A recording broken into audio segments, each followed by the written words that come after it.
नमस्कार, ABP news पर शाम 6 बजे की बड़ी बहस के साथ हाजिर हूं मैं रुमाना इसार खान। कांग्रेस ने त्रिपुरा के राज्यपाल तथागत रॉय को हटाने की मांग की है। दरअसल याकूब मेमन के जनाजे का जिक्र करते हुए तथागत रॉय ने कहा कि उसमें भाग लेने वाले कई लोग आगे चलकर आतंकवादी बन सकते हैं, लिहाजा सुरक्षा एजेंसियों को उन पर नजर रखनी चाहिए।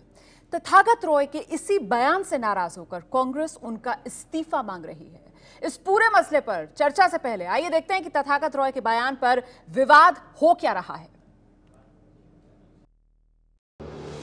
मुंबई में याकूब मेमन के अंतिम संस्कार का जिक्र करते हुए त्रिपुरा के राज्यपाल तथागत रॉय ने कहा है कि जिन लोगों ने मुंबई हमले के दोषी याकूब मेमन के अंतिम संस्कार में हिस्सा लिया है, उनमें से याकूब के रिश्तेदार और उसके दोस्तों को छोड़कर बाकी सब लोगों पर सुरक्षा एजेंसियों को नजर रखनी चाहिए, क्योंकि उनमें कई आगे चलकर आतंकवादी बन सकते हैं।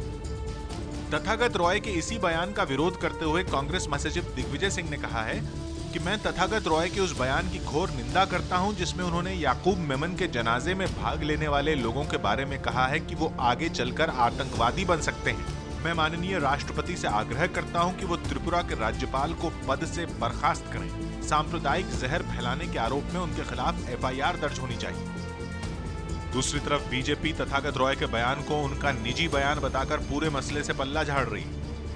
Well, I can tell you, after becoming the governor, he has ceased to be a member of the party. He is the holder of a constitutional post, and this question should be directed to him. He is no more the member of the party. खुद तथागत रॉय अपने बयान से जरा भी शर्मिंदा नहीं है। ABP news से खास बात में उन्होंने कहा है कि वो अपने बयान के एक एक शब्द पर कायम है। साल 2015 में त्रिपुरा का राज्यपाल बनने से पहले तथागत रॉय पश्चिम बंगाल बीजेपी के अध्यक्ष थे और 1986 में वो आरएसएस से जुड़ गए थे। 2009 और 2014 में वो बीजेपी के टिकट पर लोकसभा का चुनाव भी लड़े थे, लेकिन हार गए थे। तथागत रॉय के भाई सौगत रॉय तृणमूल कांग्रेस के सांसद हैं। जी, तो अब सवाल बहुत बड़ा यही सामने कि क्या इस आतंकी बयान पर त्रिपुरा के राज्यपाल तथागत रॉय को हटाया जाएगा। आज बड़ी बहस में जिन सवालों पर हम नजर डालेंगे, आतंकी बयान पर राज्यपाल को हटा देना चाहिए, ये बड़ा सवाल जो हम पूछेंगे आज अपनी बड़ी बहस में। साथ ही जनाजे में शामिल होने वाले क्या आतंकी बन जाएंगे, ये एक और सवाल जिस पर हम नजर डालेंगे। और संवैधानिक पद पर रहते हुए धर्म विशेष पर निशाना क्यों? क्या ये समाज को बांटने की कोशिश नहीं है? क्या ये संवैधानिक मूल्यों से विश्वासघात नहीं है? ये वो तमाम सवाल जिन पर हम नजर डालेंगे। और जो खास मेहमान हमारे साथ इस वक्त मौजूद हैं, शिवसेना की तरफ से शिवाजी शाहणे हमारे साथ मौजूद हैं, हमारे साथ वामदल की तरफ से डॉक्टर फवाद हलीम मौजूद है, कुछ ही देर बाद बीजेपी की तरफ से संबित पात्रा, कांग्रेस की तरफ से अजय कुमार साहब हमारे साथ होंगे, और साथ ही वरिष्ठ पत्रकार कंचन गुप्ता और मेरे सहयोगी विजय विद्रोही स्टूडियो में मेरे साथ मौजूद। बहुत बहुत स्वागत आप सभी का। शिवाजी शाहणे जी, आपसे शुरुआत में करना चाहूंगी, आतंकी बयान पर क्या राज्यपाल को हटा देना चाहिए?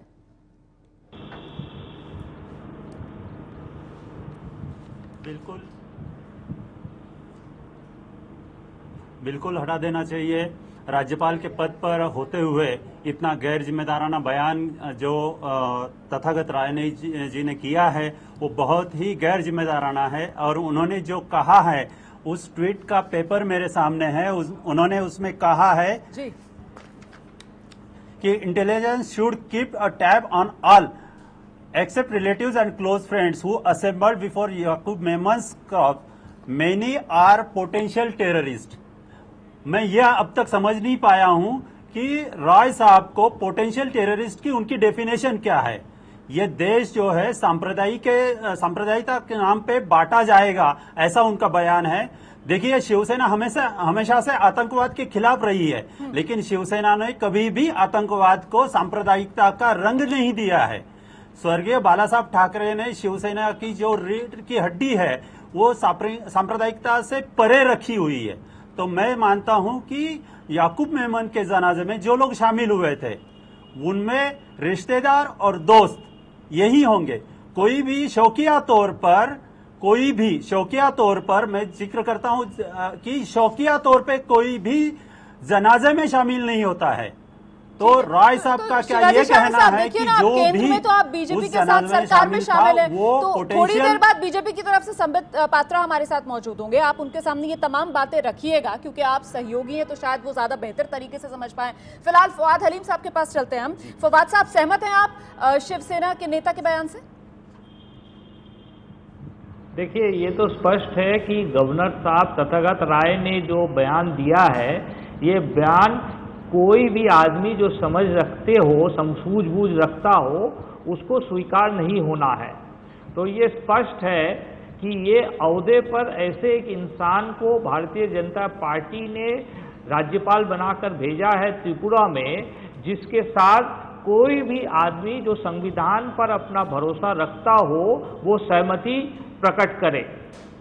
ये जो बयान आया है ये सिर्फ गैर संवैधानिक नहीं है, ये बुनियादी तौर पर तथागत राय का जो सांप्रदायिक मानसिकता है उसका परिचय देती है।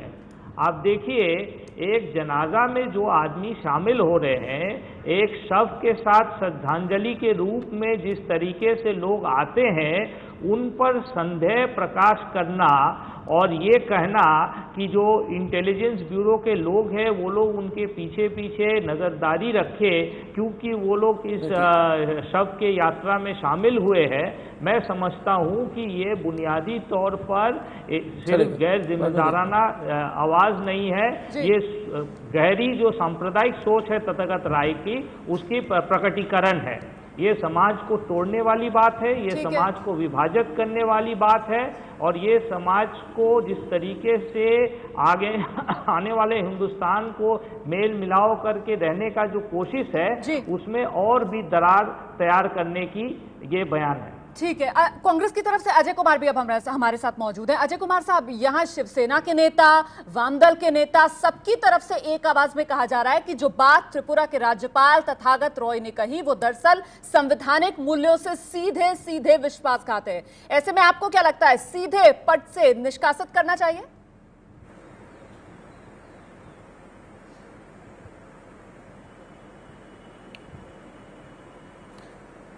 देखिए, जिस तरह से तथागत रॉय जी ने बयान दिया है, तुरंत भारतीय जनता पार्टी को उनको जो उस पद से हटाने की आवश्यकता है। और खतरे ये बात ये है कि देखिए, इस देश में इतने सालों तक सामाजिक सौदे पर अच्छे संबंध के चलते हुए कोई कठिनाई नहीं उत्पन्न हुआ है। एक सोशल एमिटी की जो इस देश में है उसको जो इसलिए भारत जो है भारत रह गया है। तो इस तरह के बयान से खतरा तो ही, और इस तरह से खास तौर से भारतीय जनता पार्टी के वरिष्ठ नेता लोग ऐसे बयान देंगे तो देश के लिए तो, और जो अल्पसंख्यक लोग हैं वो तो समझेंगे कि सरकार हमारी नहीं है, और उनको जो वो ये लगने लगेगा कि ये सरकार उनकी बातें भी नहीं सुनेगी, और समाज की जिस तरह से ध्रुवीकरण जो है इससे उत्पन्न होगा वो बहुत ही चिंता की विषय है। ठीक है, बीजेपी की तरफ से संबित पात्रा अब हमारे साथ मौजूद है। संबित, यहाँ जितने मेहमान हैं हमारे साथ, उन सब की तरफ से एक ही आवाज में कहा जा रहा है कि संवैधानिक मूल्यों के साथ विश्वासघात जो त्रिपुरा के राज्यपाल ने किया है, सामाजिक ताने बाने के साथ भारत के ये सीधा सीधा खिलवाड़, क्यों इंतजार कर रही है मोदी सरकार, क्यों नहीं पद से हटाती है त्रिपुरा के राज्यपाल को? संबित पात्रा। नहीं, देखिए, पहली बात तो है, जैसे अभी रविशंकर प्रसाद जी ने अपने प्रेस वार्ता में कहा कि त्रिपुरा के राज्यपाल एक बार राज्यपाल बन जाते हैं उसी समय ही ceases to be the party functionary. तो ये कहना कि कहीं वो भारतीय जनता पार्टी के से जुड़े हुए हैं, भारतीय जनता पार्टी उनको सवाल को घुमाइए मत, भारतीय जनता पार्टी उनको नहीं बचा रही है। सवाल ये है कि संवैधानिक पद पर बैठा हुआ एक राज्यपाल जो संवैधानिक मूल्यों के साथ विश्वासघात कर रहा है, मोदी सरकार उसके प्रति एक्शन क्यों नहीं ले रही? संबित पात्रा, उसे पद से क्यों नहीं हटा रही है? मैं उत्तर तो दे ही रहा हूं ना। मैं पहली बात कह रहा हूं कि ये फॉल्स प्रेमाइस पे आधारित है कि मोदी सरकार किसी को बचाने का प्रयास कर रही है, और राज्यपाल अगर उन्होंने कुछ गलती की है तो ये महामहिम प्रेसिडेंट राष्ट्रपति के ऊपर निर्भर करता है, और वो जरूर सो मोटो इसका पूरा विवेचना भी कर सकते हैं, इसको कॉग्निजेंस भी ले सकते हैं। मतलब बात है जहां तक याकूब मेमन का विषय है, नहीं, याकूब मेमन का विषय नहीं है यहाँ पर। सवाल ये है कि आपकी सरकार मैं देर से जुड़ा हूं, मुझे पूरा एक सेंटेंस कंप्लीट तो करने दीजिए। सवाल सुन लीजिए। मैं देर से जुड़ा हूँ। सवाल सुन लीजिए क्योंकि वक्त कम है। सवाल तो मैं सुन ही रहा हूँ बहुत देर से। चलिए और सवाल पूछ लीजिए। तो पहले ब्रेक ले लीजिए, फिर मैं बोल लूंगा, कोई बात नहीं है। मैं तो सवाल पूछ रही हूँ आपसे कि आपके गृह मंत्रालय की तरफ से सिफारिश क्यों नहीं भेजी जा रही है राष्ट्रपति के पास हटाने के लिए? नहीं, पहले पूरे विषय को देखना पड़ेगा कि किस विषय को लेकर हटाने की मांग की जा रही है। आप देखिए, जहां तक याकूब मेमन का विषय है, इसमें किस किस को हटाया जाए, किस किस को रखा जाए, आरंभ से अंत तक आप देखिए। याकूब मेमन को जिस प्रकार शहीद बनाने की कोशिश की जा रही है, एक आतंकवादी को संत बनाने का प्रयास किया जा रहा है। कांग्रेस के ये बीच में कौन बोल रहा है? मैं किसी के बीच में नहीं। ये याकूब मेनन को भक्तों को, ये याकूब मेनन को भक्तों को बोलिए, थोड़ा बीच में मत बोले। ये याकूब मेमन के भक्त शांत रहे। ये भक्तगण शांत रहे। आप संविधान, ये आपके बीच में कोई हम बोल रहे थे क्या? आगे जो प्रभारी, अच्छा, आपको बड़ा संविधान ने, आप बड़े संविधान के ज्ञाता बने हुए हैं। याकूब मेमन को संत के रूप में दिखाने वाले अभी एकदम संविधान की दुहाई देने लगते हैं। आप बताइए, याकूब मेमन को फांसी नहीं होनी चाहिए। याकूब मेमन निर्दोष है। याकूब मेमन के ऊपर तथागत राय को ये बात नहीं बोलनी चाहिए। आप स्पष्ट ये बोलिए कि Bharatiya Janata Party Tathagata Roy as governor of Tripura ने जो कमेंट की है उससे सहमत करते हैं या उससे असहमत है? आपके बीच में मैं बोल, देखिए, तथागत राय के बयान से आप सहमत हैं कि आप असहमत हैं? ये बात मैं आप सबको रोकना चाहूंगी यहाँ पर। संबित पात्रा, फवाद हलीम, अजय कुमार, किसी की आवाज, किसी की बात नहीं समझ पा रहे हैं हम लोग। मेरे साथ कंचन गुप्ता स्टूडियो में मौजूद है। कंचन साहब, सवाल पूछा जाता है तथागत रॉय को लेकर, जवाब में नाम आता है याकूब मेमन का। क्या इस तरीके के जवाब से बीजेपी, मोदी सरकार अपनी जिम्मेदारी से बच सकती है? देखिए, मैं किसी के सफाई में नहीं कह रहा हूं, लेकिन मुझे नहीं लगता भाजपा का जो स्पोक्समैन है उसका काम सरकार के लिए, वो सरकार का स्पोक्समैन नहीं है। और जहां तक तथागत राय जी का बीजेपी मेंबरशिप है, ये बात सही है कि वो अब बीजेपी के सदस्य नहीं है। अब बात आती है उन्होंने क्या कहा, कहना चाहिए था या नहीं, गलत है या सही है। उन्होंने जो भी कहा वो सरासर गलत है। ये ऐसा इस किस्म के शब्द व्यवहार करना किसी को भी शोभा नहीं देता है, चाहे वो कोई कॉन्स्टिट्यूशनल पोजीशन में हो या ना हो। दूसरी बात है, उन्होंने क्या हटाया जाना चाहिए। हाँ, अब गवर्नर होने के नाते उनको और इस पर डिस्क्रिशन अप्लाई करना चाहिए कि क्या कहें, कब कहें, किसको कहें और क्यों कहें। तीसरी बात है, अब जब उन्होंने कह दिया है, इसका अब क्या उपाय हो सकता है जी। इसकी एक प्रावधान है, पहले भी ये हो चुका है, जिसको कहते हैं प्रेसिडेंशियल रेप्रिमांड। मेरे ख्याल से इस इंस्टेंस में प्रेसिडेंशियल रेप्रिमांड होना चाहिए। गृह मंत्रालय से राष्ट्रपति भवन को सुझाव जाना चाहिए कि वो एक प्रेसिडेंशियल रेप्रिमांड इशू करें। और अगर ये बिल्कुल जो बात आप कह रहे हैं वही सवाल हम पूछ रहे हैं कि आखिरकार गृह मंत्रालय की तरफ से राष्ट्रपति के पास ये प्रस्ताव क्यों नहीं भेजा जा रहा, क्यों इस मामले पर आंखें मूंदे बैठी है मोदी सरकार। विजय विद्रोही के पास भी हम आएंगे, बहुत छोटे से ब्रेक के लिए यहां पर रुक रहे हैं, फौरन लौट रहे हैं। देखते रहिए एबीपी न्यूज।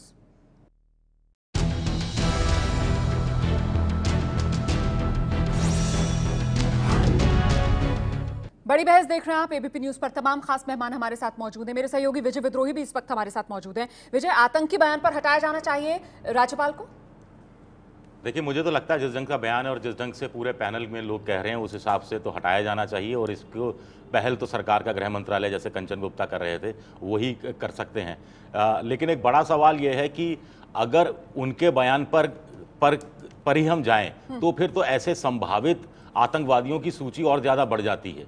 तो ऐसे में तो जिन्होंने राष्ट्रपति को खत लिखा जब जिंदा था याकूब, ये तो मरे हुओं की बात कर रहे हैं, जिंदा था याकूब, तो वो सब भी क्या संभावित आतंकवादी है? जो वकील पैरवी कर रहे थे वो क्या भी संभावित आतंकवादी हैं? और वो लोग जो कि फांसी की सजा का सिद्धांत रूप में विरोध करते हैं, यहाँ पर बाबुल सुप्रियो ने भी विरोध किया, यहाँ पर वरुण गांधी ने भी विरोध किया, वो भी क्या संभावित आतंकवादियों में आते हैं? और संबित पात्रा से मेरा एक छोटा सा सवाल है, क्या बीजेपी इस बयान से सहमत है या असहमत है? संबित, जवाब दीजिए, बीजेपी का नजरिया इस बयान पर। देखिए, पहली बात तो है ये बयान बीजेपी के किसी नेता का नहीं है। और जहां तक दूसरी बात है कि क्या हम इससे सहमत है या नहीं है, देखिए, भारतीय जनता पार्टी के नेता रविशंकर प्रसाद जी ने आज बड़े स्पष्ट शब्द से कहा है, इसका जो स्पष्टीकरण है वो खुद गवर्नर साहब दे सकते हैं। और जहां तक व्यक्तिगत रूप से आप मुझे पूछे तो मैं दो बातें कहूंगा। नंबर एक, मैं ये कहूंगा, अगर उन्होंने मुस्लिम समुदाय के लिए कहा तो मैं बिल्कुल सहमत नहीं हूं, मगर अगर उन्होंने विजिलेंस इंक्रीज करने के लिए कहा कि किसी भी प्रकार से अगर हम विजिलेंस को इंक्रीज करें, हिंदुस्तान के ऊपर आईएसआईएस का थ्रेट है, हमें देखना चाहिए किस प्रकार के लोग वहां आ रहे हैं, नहीं आ रहे हैं, तो अलग विषय है। आप देखिए, जनाजे में केवल एक ही समूह समाज के लोग, एक ही धर्म के लोग आए हों, यह भी तो संभव नहीं है ना। सभी हिंदू, मुस्लिम, सिख, ईसाई, मैं बिल्कुल सीधा सीधा बोल रहा हूं, मैं कोई दाएं बाएं नहीं कर रहा हूं, मैं बिल्कुल सीधा सीधा बोल रहा हूं। एक सेंटेंस का उनका ट्वीट है। एक सेकंड संबित, बात ये नहीं है, एक सेंटेंस का नहीं है, 4-5 सेंटेंस का है। मैं आपको दो बातें क्लियर कर देता हूं। आप जो फर्स्ट हाफ को देख लीजिए वो एक अलग है, लास्ट सेंटेंस से मैं एग्री नहीं करता हूं। वो जो कहते हैं मेनी आर पोटेंशियल टेररिस्ट, मैं इससे एग्री करता ही नहीं करता हूं। मगर वो जो विजिलेंस रखने की बात कह रहे हैं कि विजिलेंटिज्म होना चाहिए, मैं उससे एग्री करता हूं कि कोई भी जगह जहां भीड़ होती हो, और देखिए अगर आतंकवादी के जनाजे में लोग आ रहे हैं, क्या डी कंपनी के लोग वहां मौजूद थे, क्या वहां टाइगर मेमन जो उनका बड़ा भाई है उसके ऊपर तो विजिलेंस रखने की आवश्यकता नहीं, उसके परिवार के ऊपर, मगर उसके कंपनी के लोग क्या वहां मौजूद थे? जैसे आज मिड डे ने एक बड़ा मेल ने अखबार ने बड़ा छापा है कि आईएसआईएस का थ्रेट आ गया है, क्या उसके ऊपर यहां लोग थे जो इस पूरे प्रोसेस को ऑब्जर्व कर रहे थे? संबित पात्रा शिवसेना की तरफ से शिवाजी साहनी हमारे साथ मौजूद हैं। शिवाजी, जो बात संबित पात्रा कह रहे हैं, क्या आपको लगता है कि वो जो ट्वीट, सर आपने भी पढ़े, आप भी पढ़कर सुना रहे थे, उन्हें पढ़कर कोई समझेगा नहीं कि क्या कहने की कोशिश की गई है? जरा आप आईना दिखा दीजिए संबित पात्रा को। ना, आईना मुझे कोई ना दिखाए। सुप्रीम कोर्ट 22 साल बैठ के आतंकवादी बोला उसे, उसके बाद 300 लोग बोल रहे थे वो निर्दोष है, बड़ा भला मानुस है। अरे जो खुद आईना नहीं देखते हैं वो मुझे आईना ना दिखाए। संदीप जी, मुझे अपनी बात रखने दीजिए। संदीप जी, मुझे अपनी बात रखने दीजिए। संदीप जी, मुझे अपनी बात रखने दीजिए। मैंने पहले ही कहा है कि शिवसेना आतंकवाद की निंदा करता है, लेकिन जो गवर्नर साहब ने जो ट्वीट किया है उसको हम सबको पार्टी लाइन के परे जाके देखना होगा।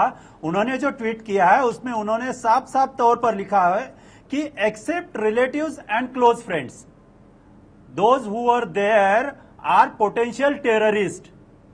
तो इस बात से गवर्नर साहब को क्या दिखाना था कि उस जनाजे में कौन कौन लोग शामिल थे? अगर हम उसमें से रिलेटिव्स और फ्रेंड्स को अलग कर दे तो और कौन बचता है उसमें? कोई भी, मैंने पहले ही कहा था कि कोई भी शौकिया तौर पर जनाजे में शामिल नहीं होता है।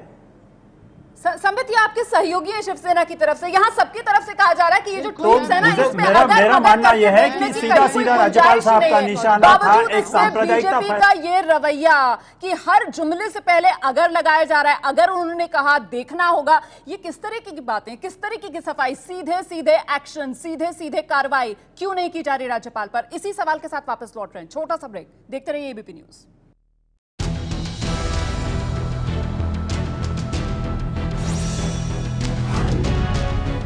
बड़ी बहस में अब अगले सवाल पर नजर डालेंगे कि आखिरकार बांटने की राजनीति कर कौन रहा है देश में? आतंकवाद का कोई धर्म नहीं होता। कांग्रेस और बीजेपी के दिग्गज नेता इस बात को कई बार, या यूं कहें कि बार बार मंच से दोहरा चुके हैं, लेकिन कल से बीजेपी और कांग्रेस के बीच आतंकवाद के मुद्दे पर जमकर आरोप प्रत्यारोप चल रहा है और इस बार मुद्दा बना है हिंदू आतंकवाद।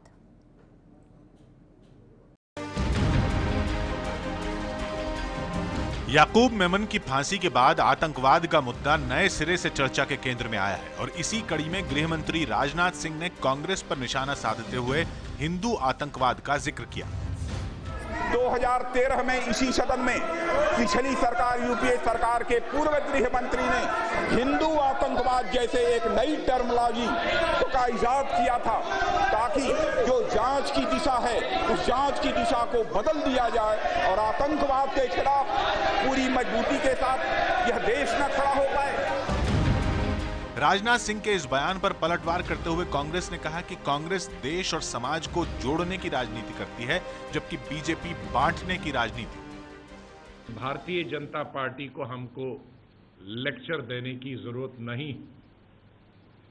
माननीय गृह मंत्री जी, किस संदर्भ में उस वक्त के गृह मंत्री ने कहा था? पहले ये भी गलत है, उन्होंने कहा सदन में कहा, उन्होंने सदन में नहीं कहा। इसके लिए तो उन पर प्रिविलेज हो जाएगी। कांग्रेस के इस हमले के बाद बीजेपी ने राहुल गांधी और सुशील शिंदे के बयान का जिक्र करते हुए नए सिरे से कांग्रेस पर निशाना साधा। हिंदू टेरर ग्रुप जो है वो लश्कर तैयबा से भी अधिक खतरनाक है, ये तो राहुल गांधी ने कहा था, देश में बहुत चर्चा हुई थी। तो अगर सुशील कुमार शिंदे ने कहा तो कौन सा गलत कहा कि भारत को हिंदू टेरर से बहुत चिंता है? चिदम्बरम साहब ने क्या कहा था जब वो गृह मंत्री थे? उन्होंने सैफरन टेरर की बात कही थी। बीजेपी का दृष्टिकोण बहुत ही स्पष्ट है कि आतंकवाद का न कोई ईमान होता, न कोई धर्म होता। आतंकवाद के मुद्दे पर बीजेपी और कांग्रेस एक दूसरे को कोसने में लगे हुए हैं, जबकि जरूरत इस बात की है कि आतंकवाद के खिलाफ पूरा देश एक सुर में बोले। आतंकवादी संगठन आईएस से खतरे को देखते हुए गृह मंत्रालय में एक अहम बैठक भी हुई, जिसमें चर्चा की गई कि देश में आईएस के असर को कैसे रोका जाए।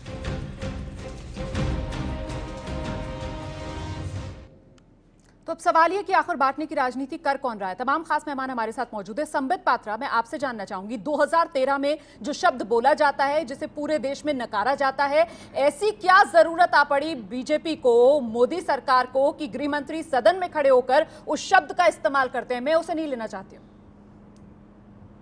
पहली बात है, ये कांग्रेस की प्रवृत्ति है, एक शब्द ही नहीं है, शब्दों के माला हैं, शब्दों के जाल हैं। शुरू करते हैं 2010 से, जब राहुल गांधी जी अमेरिका के एम्बेसडर के साथ डिस्कशन करते हुए कहते हैं ये एलईटी क्या है, एलईटी से बड़ा जो आघात हिंदुस्तान पे कर सकता है वो हिंदुइज्म से हो सकता है और हिंदू आतंकवाद से हो सकता है। ये डायरी में नोट किया जाता है अमेरिका का और पूरे विश्व में प्रचारित होता है। दूसरा, आप देखिए चिदम्बरम साहब हिंदू टेररिज्म कॉइन करते हैं। और जब जयपुर में 2013 में कांग्रेस का अधिवेशन चल रहा है, जिस मंच में आदरणीय सोनिया जी मौजूद हैं, वहां के उस समय के प्रधानमंत्री मनमोहन जी मौजूद हैं, राहुल गांधी मौजूद है, वहां सुशील कुमार शिंदे कहते हैं, आप ध्यान से सुनिएगा क्या कहते हैं वो कहते हैं कि सैफरन टेरर एक बहुत बड़ा प्रॉब्लम है हिंदुस्तान में, और ये बीजेपी और आरएसएस जो पार्टीज हैं, इनके जो ट्रेनिंग कैंप्स है, इसमें आतंकवादी गतिविधि सिखाई जाती है। और आपको जान के आश्चर्य होगा कि इसके लिए जो कांग्रेचुलेटरी नोट आई, जो शाबाशी आई,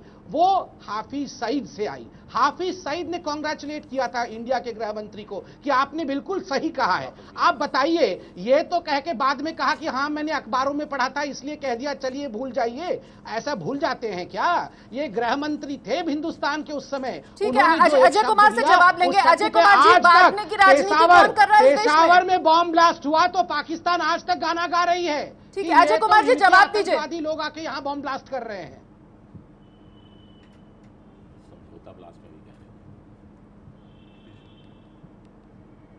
अजय को पहली बात है कि देखिए, संबित पात्रा जी और बीजेपी और जिस तरह से आरएसएस के लोग जो है, जिस तरह से मुद्दे को आप हम सब लोग को गुमराह करने की कोशिश कर रहे हैं। पहली बात है सुमेरा जी, देख लीजिएगा कि सदन में जो है सवाल उठे थे गुरदासपुर वाले आतंकवादी घटना पर, और ये लोग ने जो है सैफरन टेरर, अगर हम देखेंगे तो कोई भी किसी भी समाज के कट्टरवादी, ये कट्टरपंथी लोग हैं, आईएसआईएस को देख लीजिएगा या खालिस्तानी को देख लीजिएगा या मालेगांव का जो और अजमेर वाले ब्लास्ट में, हमारा कहना है कि वो अगर इस देश के लोग ये इसका नजरअंदाज करके बात करेंगे। दूसरी बात है कि जिस तरह से भारतीय जनता पार्टी और आरएसएस का जो है समाज को बांटने का जो कोशिश है, और आप देख लीजिए ढोंगी राष्ट्रवादी का जो लेक्चर ये बराबर देते रहते हैं। हमारे नेता लगते हैं नंद कुमार पटेल से लेके वीसी शुक्ला से लेके वर्मा साहब से लेके इंदिरा गांधी से राजीव गांधी, हमारे नेता लोग शहीद होते हैं और ये ढोंगी राष्ट्रवादी के भाषण देते रहते हैं। इनका कोई नेता मरता नहीं है। नाथूराम गोडसे की जो पार्टी है, नाथूराम गोडसे की जो पार्टी है, ये हत्या करते हैं। अजय जी, कंचन गुप्ता आपसे एक सीधा सवाल पूछ रहे हैं, आप उसका जवाब दीजिए। आप पहले ये सवाल, हमें लेक्चर मत दीजिए। ठीक है, आप पहले ये बताइए, लेक्चर मत दीजिए। नहीं, पहले आप ये बताइए, क्या आप सैफरन टेरर ये दो शब्दों को एंडोर्स कर रहे हैं? कट्टरपंथी अगर मालेगांव या अजमेर वाला घटना हो, आप वो सब छोड़िए, बॉम्बे ब्लास्ट हो तो उस पर कार्रवाई होनी चाहिए। लेकिन जिस तरह का इस तरह का जो बकवास ये लोग करते हैं, प्लीज आप ये बताइए ना सीधे। राष्ट्रवादी का लेक्चर ठीक है, आप एक ही बात को 10 बार दोहरा रहे हैं। अरे आप एक ही बात को 10 बार दोहरा रहे हैं जो पूछा जा रहा है। आप बताइए 3 दिन हुए हैं, अभी शोक चल रहा है, मातम चल रहा है, चलिए मैं बात मातम मनाइए, इतना मत बोलिए। कांग्रेस और भारतीय जनता पार्टी और आरएसएस का जो झूठ बोलने का जो अजय जी जरा संयम से, अजय जी जरा संयम से, और बाकी पैनलिस्ट को सुनिए सर। सीधा सवाल एक आपसे पूछा जा रहा है। अजय जी जरा संयम से सवाल सुन लीजिए। कंचन जी सवाल रखिए। मेरा ये कहना है नहीं, आपका कहना सुन लिया, अब जरा हमारा कहना सुनिए। आप कांग्रेस नहीं, आप जरा ये भी सुनिए। हफीज सईद नहीं, आप सुनिए पहले। ये सब आतंकवादी संगठन के खिलाफ खूब लड़ी है, लड़ते रहेंगे, तो ये हमको सर्टिफिकेट मत बहुत दीजिए। परेशान है कंचन जी आजकल कांग्रेस। ये एक अजीब सी स्थिति बनी हुई है कि सवाल पूछ रहे हैं, जवाब देने नहीं बन रहा है और बात को घुमाया जा रहा है। फवाद हलीम साहब, I want to ask him, no I want to come back to him. आप नहीं, आप पहले इस सवाल का जवाब दीजिए, प्लीज सुनिए। आप प्लीज इस सवाल का जवाब दीजिए। आप हाँ या ना में बताइए, आप हाँ या ना में बताइए, क्या आप सैफरन टेरर इन 2 शब्दों का सपोर्ट करते हैं? क्या आप रिपीट, क्योंकि आप जस्टिफाई कर रहे हैं, तो क्या आप सपोर्ट करते हैं? पहली बात ये समझना जरूरी है कि हमारे देश में जो माइनॉरिटी हम कह रहे हैं कि किसी भी कोई भी कट्टरपंथी हो, मालेगांव ब्लास्ट हो या बॉम्बे ब्लास्ट हो, आप हाँ या जितने भी उसके खिलाफ कार्रवाई होनी चाहिए। गृह मंत्री ने, आपके गृह मंत्री ने क्षमा मांगी थी। हाँ, मैं ना क्या, आप भी जो है, आप भी जो पॉलिटिक्स कर रहे हैं, अगर मालेगांव ब्लास्ट में दोषी लोग हैं, आपके गृह मंत्री ने क्षमा मांगी थी। कार्रवाई नहीं होनी चाहिए। सर ऐसे बहस किसी दिशा में जा नहीं पाएगी। जरा सुनते हैं बाकी पैनलिस्ट को भी। फवाद हलीम साहब, देश को बांटने की कोशिश आखिर कर कौन रहा है, कौन कर रहा है बांटने की राजनीति? फवाद हलीम साहब, आपकी नजर में। विधायक ने कांग्रेस के ये आतंकवादी का जो मुद्दा है, फिरका परस्ती का जो मुद्दा है, इसमें दोनों कांग्रेस और भारतीय जनता पार्टी नंगे हैं हमाम में। खुद टाइगर मेमन से मिले हुए पहले थे। कह चुका हूँ। शिवाजी आ रही हूँ आपके पास, जरा फवाद साहब को अपनी बात पूरी करने दीजिए। पार्टी लाइन के, जैसे मैंने पहले कहा था कि ये पार्टी लाइन के परे जाके ये इस बात पे बहस होनी चाहिए और ताकतें बनती है। वो जो यहाँ संख्या में ज्यादा है, जो मेजोरिटी है, मेजोरिटी कम्युनलिज्म जो फोर्सेस है, उनके क्रिया और कार्यों पर वो लोग पनपते हैं। तो माइनॉरिटी और मेजोरिटी कम्युनलिज्म एक दूसरे को हवा दे करके हिंदुस्तान में अपना रोटी सेक रहे हैं। और बिल्कुल बड़ा सवाल यही हो जाता है कि बात हुई थी विकास की राजनीति की, लेकिन विकास की राजनीति कहीं पीछे छूटती हुई नजर आ रही है और यहाँ पर बांटने की राजनीति, विकास की राजनीति पर आखिर क्यों हावी हो रही है? छोटे से ब्रेक के लिए यहां पर रुक रहे हैं, फौरन लौट रहे हैं। देखते रहिए एबीपी न्यूज।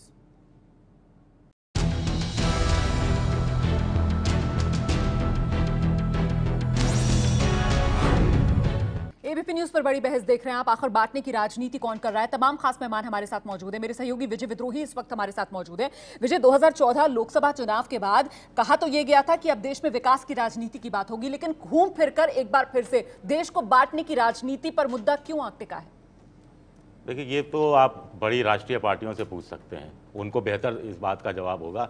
लेकिन कुल मिलाकर आतंक को लेकर जहाँ तक बात है, सभी राजनीतिक पार्टियां अपने अपने तरीके से राजनीति करती रही हैं। पिछले कुछ हिंदुस्तान में जितने कुछ बम धमाके हुए हैं, उसमें एक बड़ी सच्चाई तो ये है, चाहे मालेगांव का हो, चाहे हैदराबाद का हो, चाहे जयपुर में ब्लास्ट हो, अक्षरधाम में हो, सब में ऐसे मुसलमानों को पकड़कर अंदर कर दिया गया और वो सारे के सारे मुसलमान बाद में, सारे के सारे, मैं इसलिए मुसलमान कह रहा हूं कि सारे मुस्लिम लड़के थे और कईयों का करियर तबाह हुआ और वो सारे के सारे बाद में छूट कर वापस आए। और वो उन राज्यों में हुआ जहां पे बीजेपी की सरकारें भी रही, कांग्रेस की सरकारें भी रही। जब भी जो सरकार रही उसने यही काम किया है। इस बात में तो कम से कम एक सच्चाई है। शिवाजी कुछ जोड़ना चाह रहे हैं? जी शिवाजी। जी, मैंने पहले ही कहा था कि इस बात को हमको सांप्रदायिक से नहीं जोड़ना चाहिए। शिवसेना ने अपने मुखपत्र में मांग की है कि ना सिर्फ याकूब मेमन के इस मसले से परे जाके हमें यह सोचना चाहिए कि जिन जिन व्यक्तियों ने याकूब मेमन को इस देश की सर्वोच्च न्यायपालिका ने दोषी करार देने के बाद, फांसी की सजा सुनाने के बाद, जिन जिन व्यक्तियों ने रात के 3 बजे तक याकूब मेमन को बचाने की कोशिश की, उनकी भी पूरी तरह से जांच होनी चाहिए। उनके इरादे क्या थे वो देखना चाहिए। उन्होंने क्यों ऐसा किया? उसमें बीजेपी के सांसद भी थे, बीजेपी के नेता भी थे, कांग्रेस के भी नेता थे। तो मेरा ये मानना है कि हमारी ये पहली मांग है कि उन लोगों की भी इंक्वायरी होनी चाहिए कि उनके इरादे क्या थे, क्यों वो लोग याकूब मेमन को बचाना चाहते थे।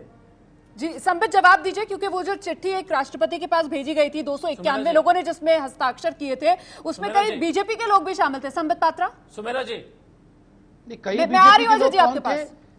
शत्रुघ्न सिन्हा का नाम सामने आया। लोग कौन थे? शत्रुघ्न सिन्हा का नाम सामने आया। शत्रुघ्न सिन्हा जी का मैं बता देता हूं। शत्रुघ्न सिन्हा जी जी का थे, हस्ताक्षर राम नहीं है, जेठमलानी मगर जी हाँ थे, कांग्रेस मौखिक के रूप कई से सांसद उन्होंने, थे। मैं उत्तर दे रहा हूं तो आपको परेशानी क्या हो रही है? मैं उत्तर दे रहा हूं ना, आप पार्टी के प्रवक्ता बनना चाहते हैं, आप बोल दीजिए। आपने मुझसे पूछा, मैं उत्तर दे रहा हूं। जी, शिवाजी सुनते शत्रुघ्न हैं सिन्हा संबित जी का पात्रा को। ठीक है उसमें संबित। शत्रुघ्न सिन्हा जी का उस पेपर में हस्ताक्षर नहीं है। हाँ, मौखिक रूप से कंसेंट जरूर दिया होगा, हम उससे सहमत नहीं हैं। और बाकी बीजेपी से किसी ने भी याकूब के समर्थन की बात नहीं कही। जिन लोगों ने किया है वो लोग आज देश को मुंह दिखाने लायक नहीं है, क्योंकि हिंदुस्तान आज सवाल पूछ रहा है कि आखिर एक आतंकवादी को बचाने के लिए इस प्रकार की जद्दोजहद क्यों? मगर आपने जो सवाल पूछा रोमाना जी की डेवलपमेंट का प्रॉमिस किया था मोदी जी ने, डेवलपमेंट नहीं होके देश को बांटने की राजनीति क्यों हो रही है, इस पे मेरा इतना उत्तर है कि आप देखिए। शिवाजी जरा संबित को बात रखने दीजिए, मैं आ रही हूँ आपके पास। भारतीय जनता पार्टी जो है हर तरह से विफल हो गया विकास मैं में, पूरा कर लूं। हर तरीके से फेल है मोदी सरकार। अब जनता को जो है गुमराह करने के लिए जो है क्या है की जो राजनीति कर रहे हैं, याकूब हर मेमन के तरीके से भक्तों को मोदी तो बोले सरकार थे फेल है। शांतों के पूरा सुन विकास के में बाद ना तो बोले नौकरी हो रही है, क्यों ना बोलते शिवाजी, हैं? अजय जी, शिवाजी, अजय जी, अगर आप दोनों अपनी बात रख चुके हो तो जरा आप जवाब हम संबित से ले लेते हैं। कार्यक्रम के बिल्कुल आखिरी हिस्से में हम लोग हैं। हमारा संबित, यही कहना कि ये मोदी सरकार का बचाने का देखिए, तरीका है। अजय जी आप शांत हो जाइए। आप पहले दिग्विजय अजय जवाब जी तो सुनिए। आतंकवाद को बढ़ावा देने वाली पार्टी इतना ना बोले टेलीविजन पे। भारतीय जनता पार्टी आप का लोग नफरत हैं वो फैला रही पार्टी। दिग्विजय सिंह को उत्तर देना होगा, आखिर उनको क्या चलिए बहुत बहुत शुक्रिया आप सभी का इस बड़ी बहस में हमारे साथ जुड़े रहने के लिए। तो देश को बांटने की राजनीति कौन कर रहा है, इसका जवाब किसी के पास नहीं। आरोप प्रत्यारोप किस तरीके से लगाए जा रहे हैं हर दल की तरफ से एक दूसरे पर, ये आपने देखा।